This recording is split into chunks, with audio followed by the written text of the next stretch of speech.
জঙ্গলের রাজা ছিল এক নিষ্ঠুর সিংহ। তার কথা মানি ছিল আইন, আর না মানলেই মৃত্যু। ভয়ে জঙ্গলের সব প্রাণী কাঁপত। একদিন সিংহ হরিণকে বলল, যা, আমার জন্য ফল এনে দে। হরিণ দৌড়ে ফল জোগাড় করে এনে দিল। এরপর সিংহ ডাকল শিয়ালকে, তুই পাহাড়ের গুহায় থাকা লাল ফুলটা এনে দিবি। কিন্তু শিয়াল ছিল বুদ্ধিমান, মনে মনে ভাবল, এবার এই অত্যাচারীর উচিত শিক্ষা দিতে হবে। শিয়াল শান্ত গলায় বলল, রাজামশাই, শুনেছি ওই লাল ফুল খেলে নাকি অমর হওয়া যায়। আপনি নিজে গিয়ে খেলে শক্তিটা বেশি কাজ করবে। লোভে অন্ধ হয়ে সিংহ বলল, তাহলে আমিই গিয়ে খাব।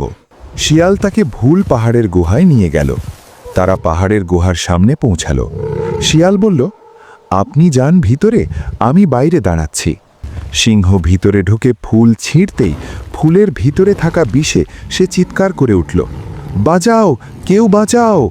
কিন্তু কেউ গেল না। সিংহ কষ্টে যন্ত্রণায় সেখানেই মারা গেল। অহংকার, অত্যাচার আর লোভ শক্তিকে বড় করে না, বরং ধ্বংস ডেকে আনে। মানুষকে দমিয়ে নয়, পাশে নিয়ে চলাই সত্যিকারের শক্তি।